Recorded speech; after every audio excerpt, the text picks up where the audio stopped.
Olá, meus amigos, Deus abençoe a todos vocês. Muito bom dia, tudo bem com vocês? Estamos iniciando mais um culto online, mais uma palavra de fé, uma palavra do coração de Deus para o seu coração. Aonde quer que você estiver, gostaria muito que você se unisse a nós pela fé para receber o poder de Deus na sua vida, para receber a presença de Deus na sua vida. Eu quero que este programa seja, como sempre digo, uma bênção e que seja também um alimento espiritual para todas as pessoas, aonde quer que você estiver, nos acompanhando, nos assistindo, recebendo a bênção e o poder de Deus. Eu quero falar hoje, 1 Coríntios, capítulo de número 2, o versículo 4 e o versículo 5, é um assunto interessante para falar. Talvez eu falo hoje, divido aqui o programa em dois temas, para nós adiantarmos, crescendo um pouquinho. Vamos pegar aqui 1 Coríntios, capítulo de número 2, o versículo de número 4 e 5, quando o apóstolo Paulo ele foi dar uma palavra para a igreja de Corinto, uma exortação, ou seja, uma palavra de fé. Paulo disse assim para Coríntios, 2 Coríntios capítulo 2, versículo 4 e o versículo 5, Paulo disse assim: minha mensagem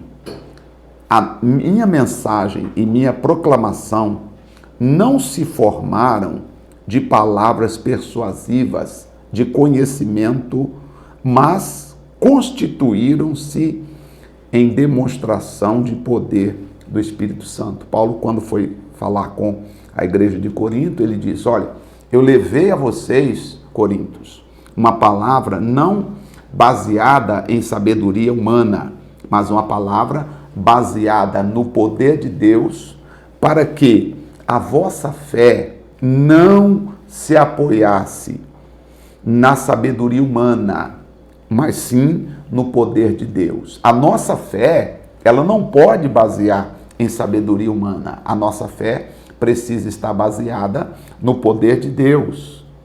Onde você tem baseado a sua fé? Será que você acredita porque alguém falou? Ou você acredita porque a Bíblia diz? Aí que está o grande problema, meu amigo. Muitas vezes nós não dedicamos ao estudo da palavra como devemos. E com isso, nossa visão do que está escrito diminui e nós aumentamos a nossa visão do que as pessoas dizem sobre o Evangelho. Eu não posso basear minha fé naquilo que as pessoas dizem sobre o Evangelho. Eu preciso conhecer o Evangelho. Davi disse uma palavra que eu guardo no meu coração. Davi disse assim: eu quero te ver na minha vida como eu te vi no santuário. Acho que quando Davi entrava no santuário para adorar a Deus, e lá no santuário Deus se manifestava de uma forma rica, de uma forma gloriosa, de uma forma brilhante na vida deles. Então Davi dizia assim para Deus: eu quero te ver, Senhor, na minha vida como eu te vi no santuário. Ou seja, a beleza do que o Senhor manifestou no santuário, a beleza da manifestação do Senhor no santuário precisa estar na minha vida. E é isso que eu gostaria que também acontecesse com você, minha amiga. Eu quero ver a beleza de Deus na sua vida. Eu quero que a beleza desse Deus, a beleza desse Pai esteja também na sua vida. O nosso Deus que tem um cuidado especial para conosco, o nosso Deus que nos fortalece, o nosso Deus que faz com que a verdadeira sabedoria, ela vem do Espírito Santo. Aí o apóstolo Paulo ainda continuou falando sobre a sabedoria de Deus. Ele está dizendo assim, vou continuar lendo aqui, versículo 6. Contudo, falamos de sabedoria entre aqueles que já têm maturidade. Não me refiro, entretanto, à sabedoria desta era ou dos poderosos deste século, que está sendo reduzida a nada. E é verdade, a sabedoria do mundo, a sabedoria das pessoas, nós temos visto pessoas extremamente sábias fazendo besteira. E temos visto pessoas muito simples fazendo a diferença. Porque a sabedoria, a verdadeira sabedoria, não é apenas a sabedoria humana, mas sim a capacidade que vem de Deus. Ao contrário, disse Paulo, falamos da sabedoria de Deus, do mistério que estava oculto, qual Deus preordenou antes da fundação dos séculos ou das eras para a nossa glória. Nenhum dos governantes dessa era compreendeu essa sabedoria, a sabedoria que estava em Cristo, pois se a tivesse entendido, não teria crucificado o Senhor da glória. Eles não entenderam a sabedoria de Deus. Entretanto, eles preferiram crucificar Jesus, né? Matar Jesus por falta de entender que Jesus não veio trazer um reino físico. Jesus não veio para brigar com o mundo físico. Jesus veio para trazer a influência do reino de Deus dentro de nós. Jesus veio para nos reconectar, para nos ligar de volta a Deus. Porque quando Adão pecou, nós falamos assim, a queda de Adão. Só que Adão não caiu de nenhum lugar. Adão, simplesmente, ele perdeu a autoridade. A queda de Adão foi uma queda de domínio. Ele perdeu o domínio. Ele que foi criado para dominar, de uma hora para outra, ele passou a ser dominado pelas influências negativas. E veja que, primeira coisa que, quando nós lemos lá no livro de Gênesis, nós vamos perceber que a serpente falou a mente de Adão. E eu estava vendo uma leitura num livro esses dias, que o primeiro lugar que o diabo quer ter acesso é a mente das pessoas, é as suas emoções. Porque se ele consegue ter acesso às suas emoções, à sua maneira de pensar, ele consegue ter acesso aos seus sentimentos. E se ele tem acesso à sua maneira de pensar e, consequentemente, acesso aos seus sentimentos, ele consegue ditar um comportamento. E se ele consegue ditar esse comportamento, ele consegue prever o resultado que você vai ter na sua vida. Até diz o autor desse livro que eu estava vendo, que a última coisa que o diabo toma posse é do corpo, porque ele quer dominar a mente para que a pessoa haja como se fosse o próprio inimigo agindo. Mas se ele possuir o corpo, totalmente o corpo, pode ser que esse corpo não aguente, pode ser que essa pessoa sucumba diante de tamanha pressão maligna. Então ele vai ficar utilizando a mente da pessoa, forçando a mente da pessoa a fazer coisas, a falar coisas, a praticar coisas que ela sabe que não deveria fazer. Quantas pessoas você conhece que sabe que não deveria fazer tais coisas, mas ela não consegue evitar, porque parece que tem uma força maligna, tem uma opressão que entra nela. Quando ela vê, ela já fez. Quando ela vê, ela já praticou aquilo que não deveria. Deus falando para nós aqui.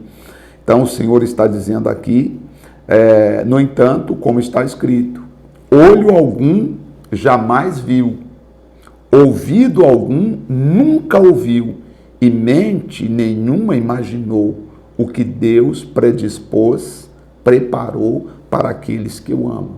Eu acredito que tem muita coisa boa preparada para nós. Talvez você, como diz o texto, ouvido não ouviu e olho não viu, tá?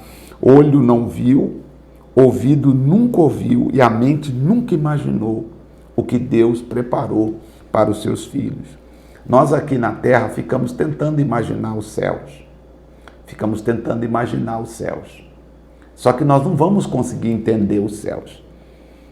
Eu cheguei na seguinte conclusão. Essa é a conclusão minha. Não sei se faz sentido para você, mas ela faz sentido para mim. Como é os céus?